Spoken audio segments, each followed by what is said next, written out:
Well, I'm supposed to start high, I suppose, instead of starting slow, but thank you very much, Dirk. I know some of that wasn't in the script, and I certainly appreciate it. So, bonjour, Montreal. I'm very excited to tell you about some of the incredible work across the West by so many members, staff, and locals. Since Halifax Council last year, we've seen determined bargaining activity with solid gains. We expanded our efforts to organize new members. We fought and won historic strikes across the region. And we fought and won an election in Manitoba and threw out a right-wing, despicable Conservative provincial government. We also held a BC Council meeting in Vancouver where we marched through the downtown streets, a very fast-paced march, or so I'm told by Len, demanding anti-scab legislation now. And we trained members across the West in the use of naloxone kits to help deal with the toxic drug crisis. We held our Prairie Regional Council meeting in Regina this spring, where we prepared for an election and we helped the Regina Food Bank significantly along the way. And just a few weeks ago, as Dirk mentioned, I was in Winnipeg to help the amazing Unifor members on the ground defending a critical federal NDP riding against the supposedly undefeatable Pierre Poilievre. And we won. So I'm here today to reassure everyone that defeat is not inevitable. A right-wing government is not inevitable, and we will fight against defeat and for advances for workers and our members every damn step of the way. It is, in fact, the reason that Unifor was born in the first place, and it's absolutely great to see that we are all busier than ever. Bargaining, organizing, political action, mobilizing, building for the future. And as our incredible president and my good friend Lana Payne always says, we're just getting started. Before I go further, of course, we are in Montreal, and I can't forget to thank my friends and colleagues who live and work in Quebec. Quebec Director Daniel Cloutier and his team do an amazing job in Quebec, but I would also like to thank him for personal friendship and for coming out west this spring to speak to our Prairie Regional Council and for helping the coordination going on nationally across our energy sector bargaining. I was very happy to be able to spend some time at the Unifor Quebec Council in Quebec City last winter, and I hope to join you again this winter. Merci beaucoup à tous les Québécois et Québécoises pour votre force, votre détermination et votre engagement en tant que militants syndicaux. Vous continuez de nous inspirer chaque jour. Solidarité.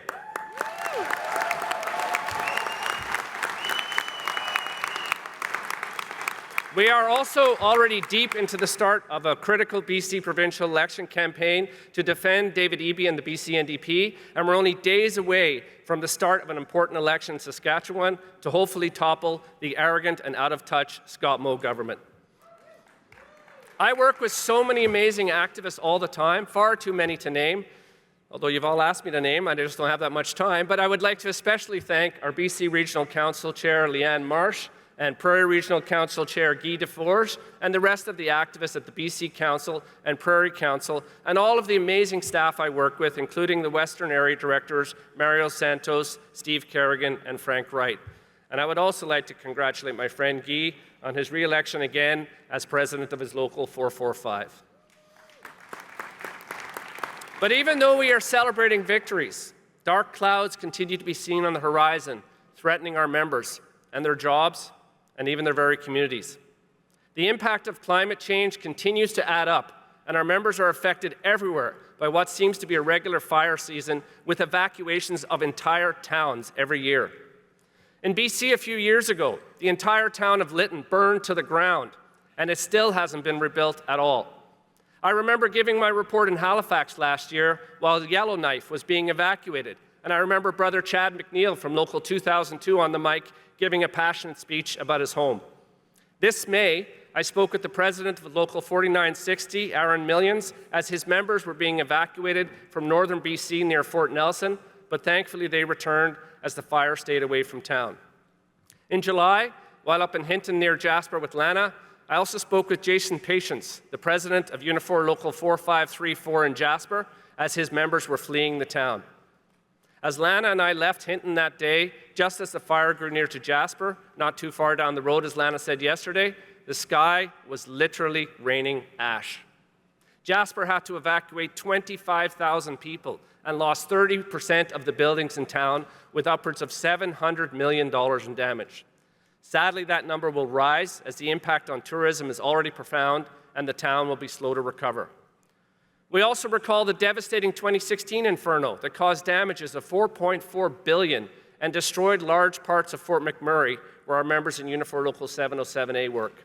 And even this summer, thousands of Fort Mac residents were partially evacuated due to wildfire concerns. But some governments are not doing all they can, and they're more interested in jurisdictional squabbles than helping our communities. And this cuts across provinces and levels of government. Conservative ideology and incompetence showed its ugly face once again, even during disaster. Albertans had to watch Danielle Smith at first refuse to do anything, yet continue blaming the federal government, again, for everything. And then she finally cried crocodile tears after the town suffered such damage. Playing politics while a town burns and an economy is devastated. Disgraceful.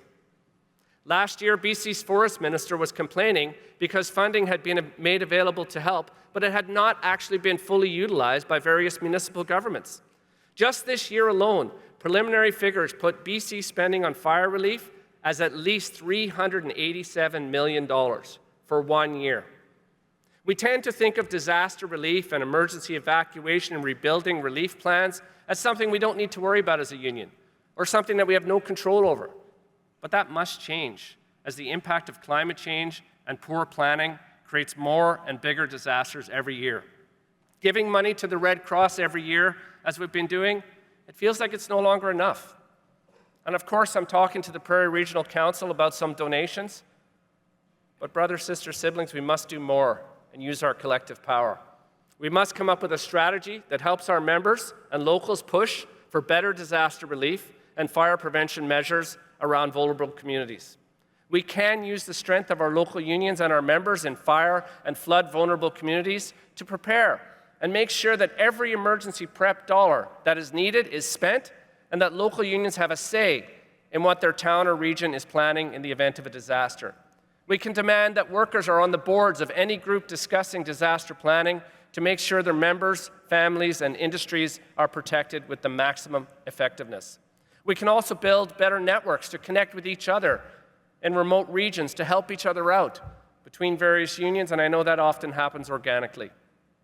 Ultimately, next summer, I don't want to have to call any of our local presidents to talk about their members being evacuated or their homes or work impacted.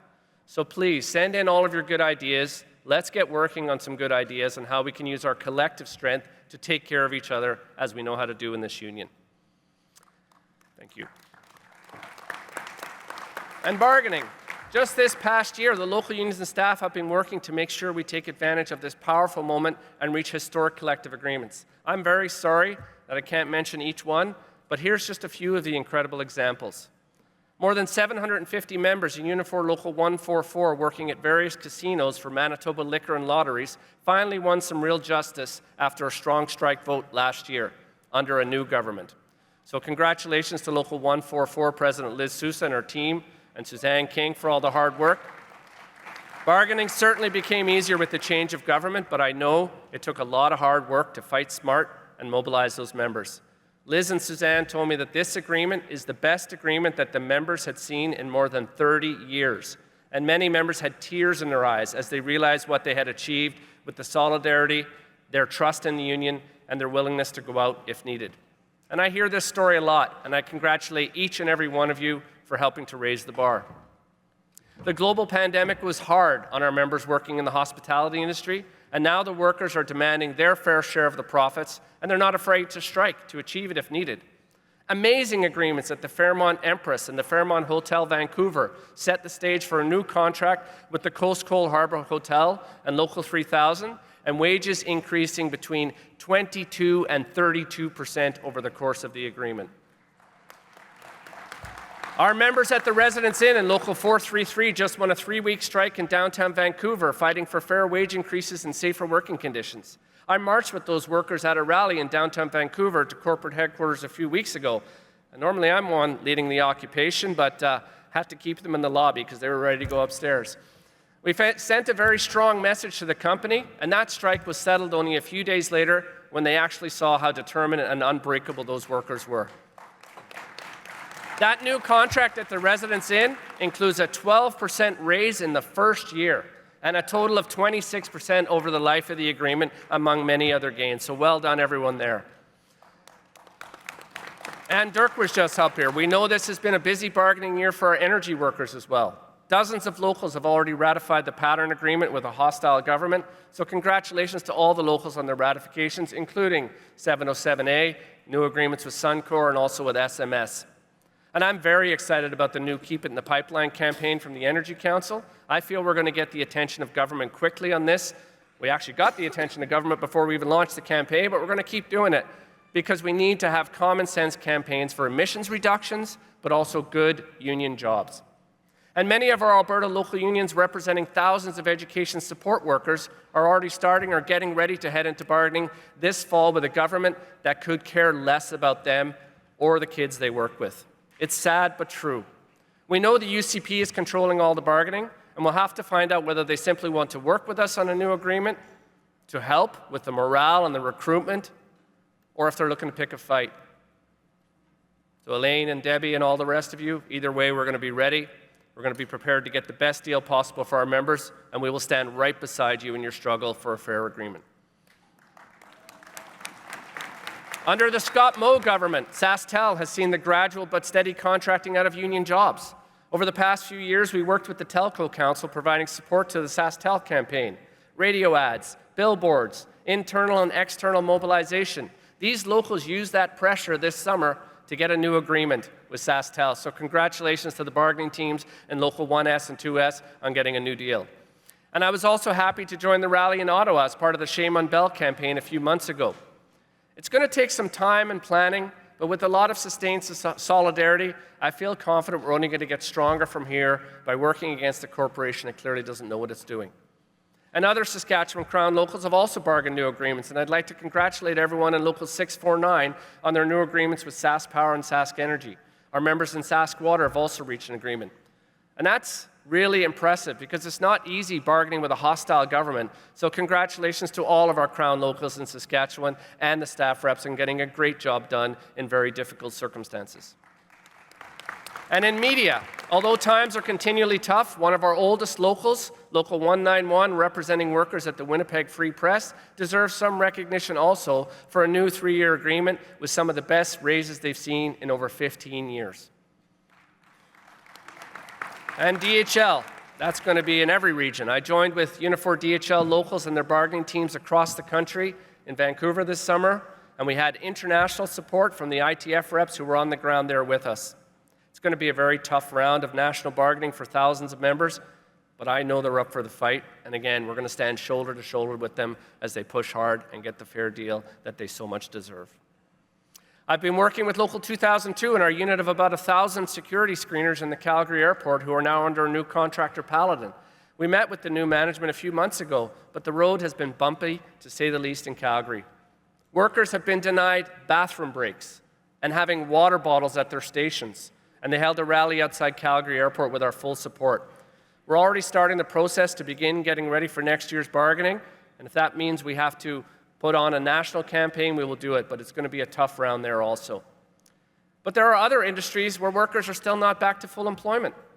The recent writers and actors strike in the US and the uncompetitive tax treatment here means we're losing work for our members in Local 2020 in Vancouver. The Local 2020 president, Patricia Hargraves, tells me that 46% of her members are still without work. So clearly there's much work to do, and we look forward to working with the local and putting pressure on these uncompetitive tax credits. And we've had a few successful strikes out west in the past year also. I want to give a shout out to our 500+ members in Local 3018 who went on strike this summer against Taseko at the Gibraltar mine north of Williams Lake, and they reached a new agreement only a few weeks later. I told the Local 3018 president, Curtis Finley, that they also deserved a special medal for one of the shortest and well-timed mining strikes ever, which leveraged such great gains for our members. And those of you in the mining industry know what I'm talking about, so well done. But on a sad note, I just learned last night that a worker at that mine died on the job, and the local is now trying to get crisis counselors and help the members who tried to save the member on the job. So Curtis, to your team, our hearts are with you, and of course we're behind you. No one should ever not come home from work. Sad to see. So we'll be there to help you out. Now in transit, we've seen transit strikes across BC, and it won't be too long before our major units are up again. Local 114 members, my home local, very proud of my home local on Vancouver Island, they had a strike that went on over Christmas about insufficient wages. They won a new agreement, but the problem of substandard wages and conditions by contractors skimming off the profit on public transit workers are standing up and saying enough. We also won a 44-day strike in Winnipeg this year at a historic unit of Local 144 members at Amstead Rail, or Griffin Wheels, as has been known for years. Their determination and solidarity paid off as they achieved substantial wage increases, and they also took on and achieved gains once again on reducing forced overtime, which has been an issue at that facility for decades. So congrats to Frank and Liz and the entire team there for winning that short but important strike against a very, very difficult employer. And of course, organizing. You've heard a lot about organizing. I almost thought about cutting some of this out of my report about organizing, but there's a lot to tell you because nous sommes en feu when it comes to organizing. Following our strike at CN Autoport, you heard from Jen in Atlantic Canada and the solidarity actions this spring, stopping a train and in Quebec and Ontario ready to go. But did you know that employees with Autoport in Edmonton voted by over 90% to join Unifor Local 100 this June, right after that strike? More than 50 workers at CanCarb in Medicine Hat, Alberta recently joined Local 4050, along with 70 customer care ambassadors at the Concord Airport Services in Calgary. And who remembers the 594 lockout? We just organized a unit of 36 energy workers at the Co-op ethanol complex who voted 82% in favor of joining Unifor, and they're now moving into the newly amalgamated Local 594. So they're still growing as well. And in BC, 170 employees from SAMSIC who perform contracted airport services at YVR received an automatic cert and they joined Local 2002. Transit workers under contract to BC Transit and Quesnel voted 80% in joining Local 114. Local 830M was certified to represent a new unit of creative services employees in the Western provinces performing duties for Rogers Media. And we also saw workers at Nikola Clean Power and Merritt join Unifor Local 10B. And as you've heard, last summer we launched a major campaign in the Metro Vancouver area to help organize Amazon workers.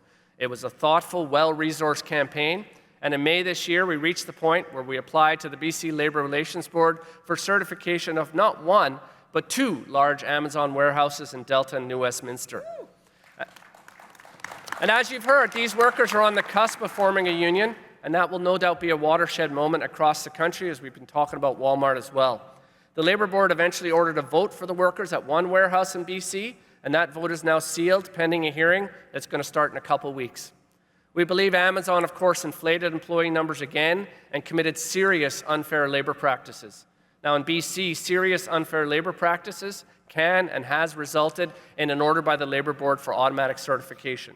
So whether we win through the penalties against Amazon for their outrageous behaviour or by simply opening up the boxes and count the ballots, we strongly believe that we will indeed form a union at Amazon with Unifor this year. And I want to give thanks. You heard Justin Naposki. I want to give thanks to Justin, even if he does have an unhealthy addiction to the old spaghetti factory.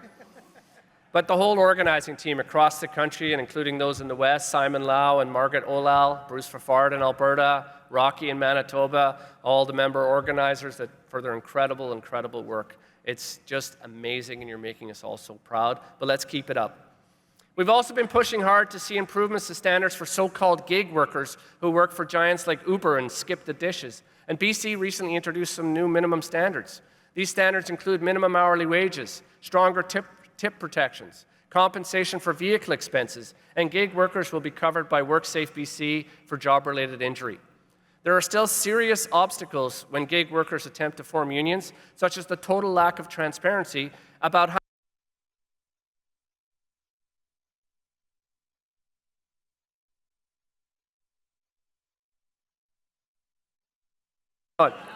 It's not on?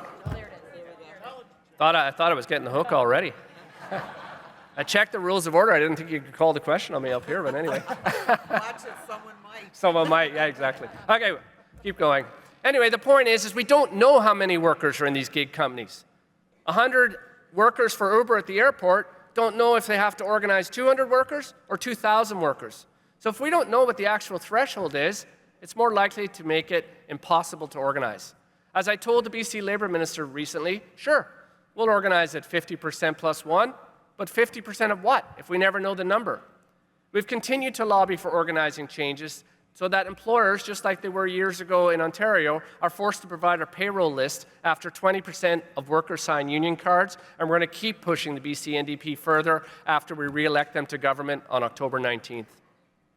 So at least the BC government is doing something, but it's the power of Unifor that can push them further to do the right thing.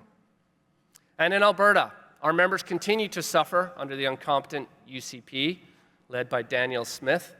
And I told you last year how we came very close to flipping the government to a Rachel Notley government, and it came down to a handful of ridings, mostly in Calgary. Unifor stepped up like never before in Alberta, and we have a lot to be proud of there. But what do we see from Danielle Smith and the UCP since they've been elected? What did they lie about?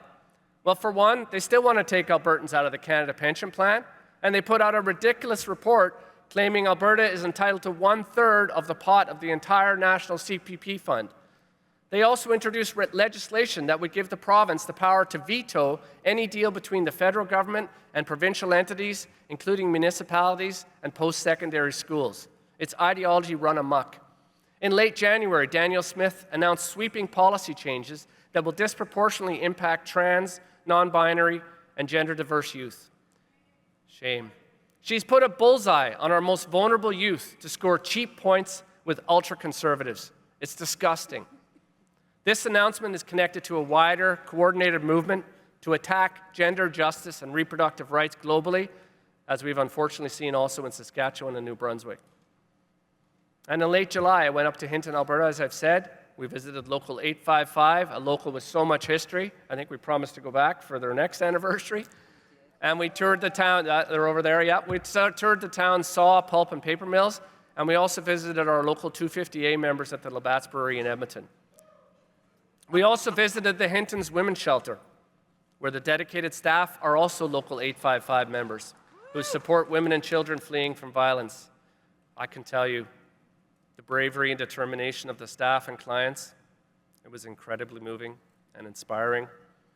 There was a few tears that day, Lana, and it reinforces the need to constantly support these critical shelters. And just from that brief visit, there's so many more ideas of things we can do. So let's get creative and continue to help your local shelters. In July, Unifor hosted a successful Members Appreciation Barbecue near the Calgary airport. Everybody was after me for Unifor cowboy hats. We don't have any more. We have lots of members who live and work near the airport, and we thank them for their hard work and dedication. And we saw actually a fantastic turnout, despite the heat, with food, music, and solidarity. Alberta NDP's new leader, Naheed Nenshi, stopped by to meet with the members and show his support for the union. And I've also recently just heard from our organizing department that the event helped us reach out to unorganized WestJet workers, and interest in Unifor is taking off around Calgary. I met both Naheed Nenshi and Carla Beck in Edmonton this summer to discuss how we can help the campaign to throw out Scott Moore and some initial changes he's making in the leader's office. It's clear early on that Naheed is a politician who was out to win, and he's determined to bring the Alberta NDP back to government. He clearly won the Alberta NDP leadership race earlier this year by a margin of 85,000 votes. And this tells us that he has the organizational reach to help us take on Danielle Smith and her immoral government of conspiracy theorists. So we're looking forward to working with him and his team and bringing the Alberta NDP back to power in a few years. Last year, we saw a disgusting election campaign by now former Premier Heather Stefanson in Manitoba, who ran an election on a specific promise not to search for human remains. Disgusting. When I was door knocking in the final days of the Manitoba election, I saw firsthand how they campaigned on bigotry, not decency. Tagged on some of the doors were door knockers for the Manitoba Conservatives. You know what their closing argument was? You guessed it, so-called parental rights. Never mind about children's rights. It sums up everything that we must fight back against. They deliberately chose a closing Conservative campaign message based on bigotry, racism, and intolerance.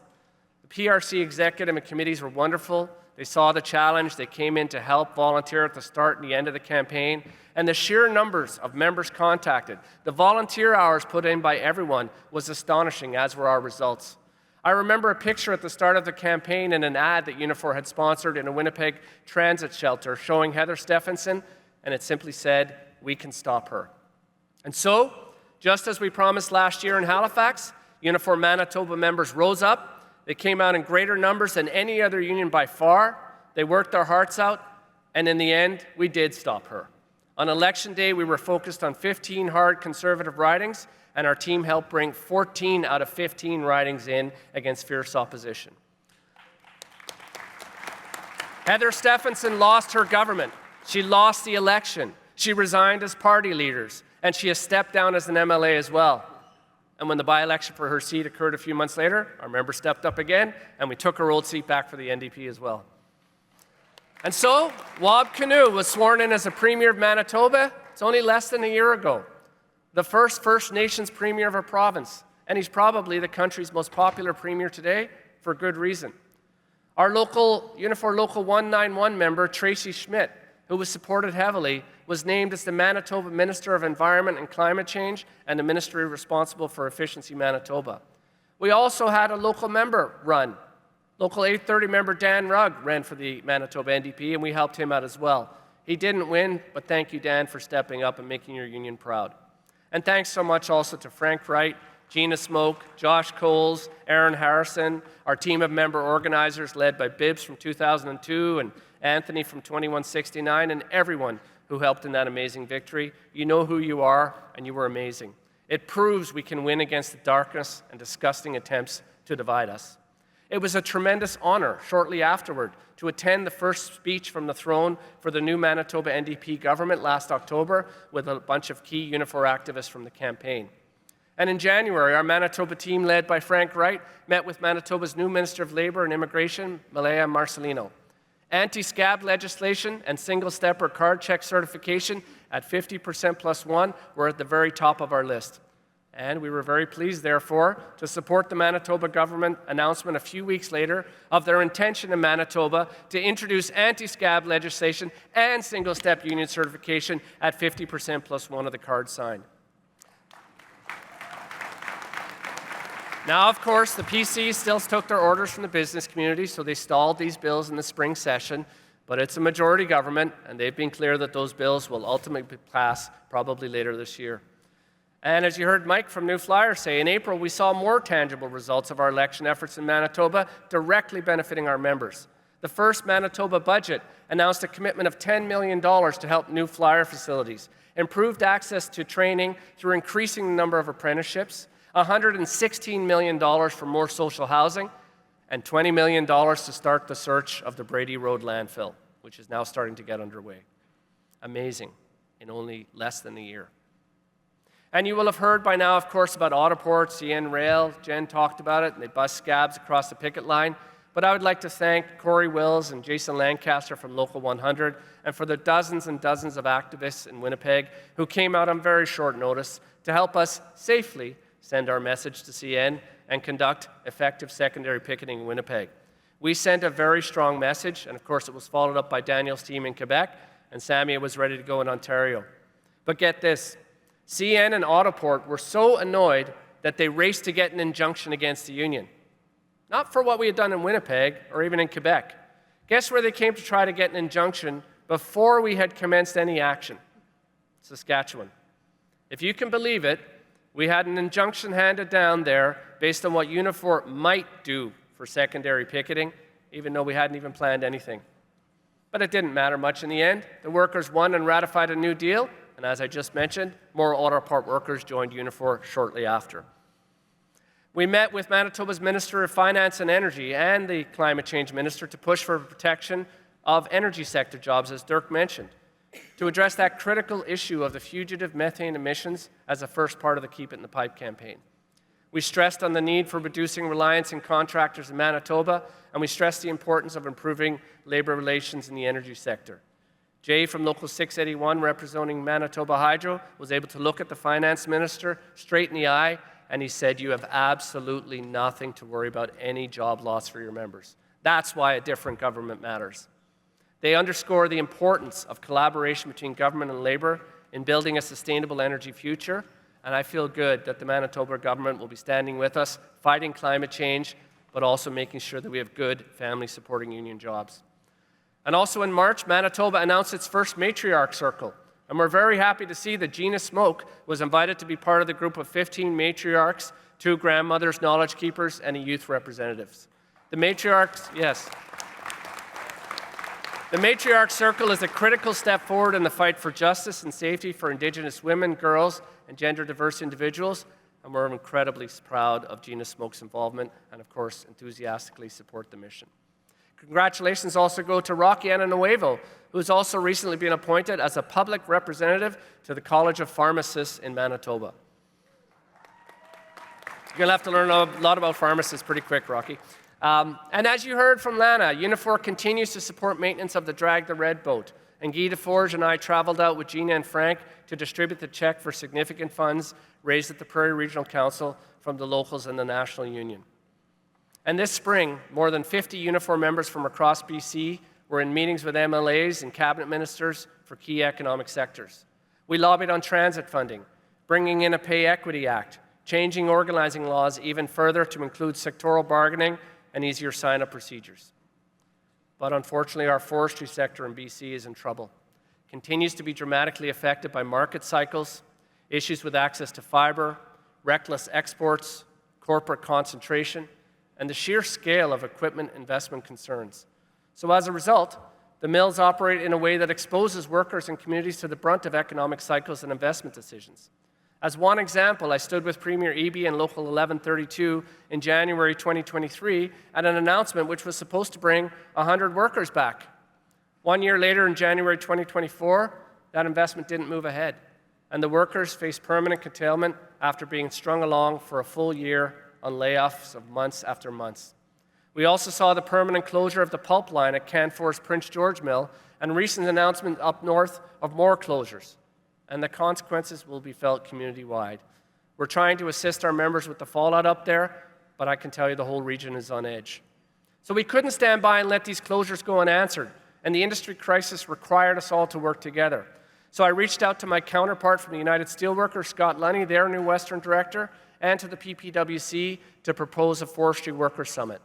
It came together quickly, and rank-and-file forestry workers, union leaders, policymakers, and researchers gathered in Victoria for a historic summit of 3 unions to discuss solutions to the crisis facing the industry. Premier David Eby spoke at that forestry summit, and he pledged to work more closely with Labour to ensure workers' voices are heard as part of his decision-making. We created a new report with the help of Jim Stanford and others, outlining the historic trends and the current state of the BC forest sector, including the dramatic decline over the last 2 decades. And we continued lobbying. I met with the Minister of State for Sustainable Forestry and Innovation, Andrew Mercier, and Local 592 and 686 earlier this summer for a tour of the Paper Excellence Port Alberni facility, and we were joined by Tishat First Nations Chief Ken Watts. In late May, I joined Unifor Local 10B leadership for a tour of the Kruger Pulp Mill in Kamloops. We met with the Kamloops city officials and Kruger management to discuss the mill's struggles with regular access to fiber. We were successful in asking Kamloops City Council to adopt a union-drafted motion of support for forestry jobs, and in turn, they submitted that motion to the recent meeting of the Union of BC Municipalities. The Fighting for Our Future Forestry Coalition was also present last week at that gathering in Vancouver. We distributed our discussion papers, and we had members from all 3 unions there raising the profile. And then following that meeting, last week we met with a consortium of 21 coastal First Nations to discuss deeper collaboration to bring about changes to an unpredictable forestry industry. The unions and First Nations are clear that we are all willing to work together to create the pathway for stability that the forest sector needs. We share the same interest of secure, stable, well-paying jobs in communities across the coast, because good jobs build strong communities, and First Nations and Labour are aligned on this core value. We need a new model that benefits all British Columbians and working hand in hand with those who want to invest and keep jobs in the community.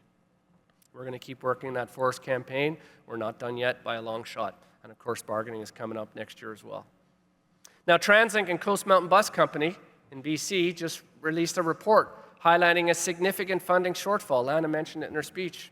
We're very concerned about transit funding across the country, and we've spoken out about the need to secure stable, long-term funding for transit instead of waiting until layoff notices are in the mail, as we saw for 1,300 Vancouver transit workers at the beginning of the pandemic, and of course Unifor fought and got every one of those ripped up.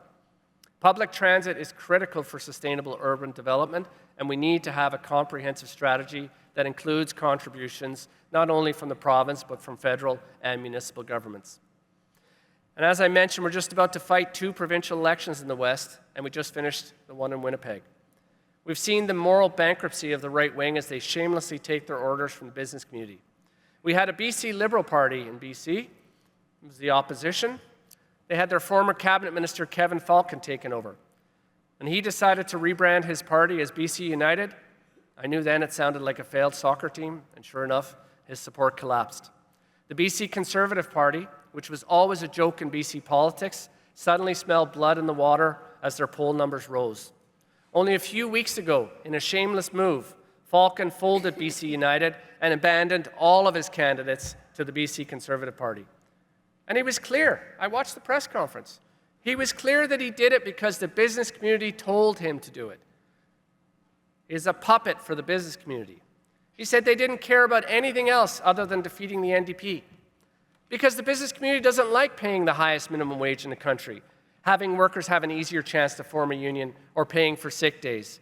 But I can assure you, Unifor is on the ground once again in force in BC, and we are going to be doing everything possible to block these conspiracy theorists who have no business being anywhere close to power, and we're going to dump them on October 19th.